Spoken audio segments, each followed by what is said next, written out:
যুবক ভাইরা আমার কথাগুলো ভালো করে বুঝবেন। পৃথিবীতে এমন মানুষ রয়েছে যারা গুনার কাজে লিপ্ত রয়েছে।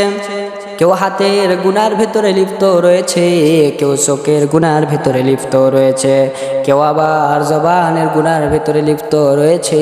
প্রত্যেকটা অঙ্গ প্রত্যঙ্গ দিয়ে অনেকের গুনাহ হয়ে থাকে। গুনাহ এমন পরিমাণ হয়ে গিয়েছে, আসমানে গুনার পাহাড় উঠে গিয়েছে। এত গুনাহ করে ফেলে দিয়েছেন, আপনার গুনাহ কখনো আল্লাহ মাফ করবে না। এ যুবক ভাই, নৈরাশ কখনো হয়ো না, কখনো চিন্তা ফিকির করো না। একটি যদি আমল তুমি করতে পারো, বিশ্বনবী বলেছে তোমার জিন্দেগির সব গুনাহগুলোকে মাফ করে দেওয়া হবে।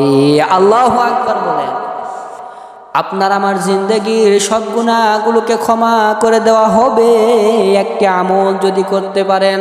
5 ওয়াক্ত নামাজ, এটা তো সর্বদাই থাকতে হবে। এর পাশাপাশি নফল ইবাদত একটি রয়েছে, এই একটি দোয়া যদি আপনি পাঠ করতে পারেন, বিশ্বনবী বলেছে সাগরের ফেনা পরিমাণও যদি গুনাহ হয়ে যায়, সাগরের ফেনা পরিমাণ যদি গুনাহ করে ফেলেন, আমার আল্লাহ ক্ষমা করে দিবে যদি একটি দোয়া পড়তে পারেন।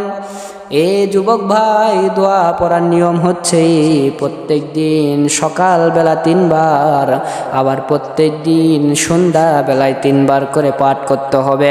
ফজরের নামাজ পড়ার পরে 3 বার আপনি পাঠ করবেন, আবার মাগরিবের নামাজ পড়ার পরে 3 বার করে পাঠ করবেন। বিশ্বনবী বলেছে তোমার জিন্দেগির সব গুনাহগুলোকে ক্ষমা করে দেওয়া হবে, তোমার জিন্দেগিতে কোনো গুনাহ থাকবে না।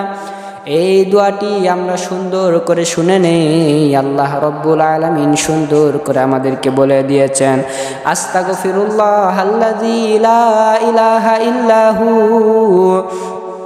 আস্তাগফিরুল্লাহ আল্লাযী লা ইলাহা ইল্লা হুয়াল হাইয়ুল কাইয়্যুম ওয়া আতুবু ইলাইহি লা হাওলা ওয়ালা কুওয়াতা ইল্লা বিল্লাহিল আলিয়্যিল আযীম। আবার ভালো করে শুনে নেন, আস্তাগফিরুল্লাহ আল্লাযী লা ইলাহা ইল্লা হু, আস্তাগফিরুল্লাহ আল্লাযী লা ইলাহা ইল্লা হুয়াল হাইয়ুল কাইয়্যুম ওয়া আতুবু ইলাইহি লা হাওলা ওয়ালা কুওয়াতা ইল্লা বিল্লাহিল আলিয়্যিল আযীম।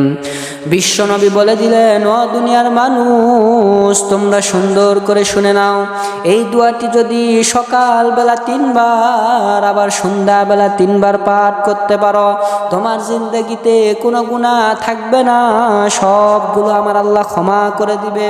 আজকে থেকে দোয়া পড়া শুরু করে দেন যদি জান্নাতে যেতে চান, ঠিক কি না? জান্নাতে যদি যেতে চান তাহলে আজকে থেকে এই দোয়া পড়তে হবে এই দোয়াটি সকালবেলা 3 বার এবং সন্ধ্যাবেলায় 3 বার আমরা প্রত্যেক দিন পাঠ করব, তাহলে আমাদের জিন্দেগির সব গুনাহ মাফ হয়ে যাবে। তাহলে জান্নাতের কোনো পেরেশানি করার প্রয়োজন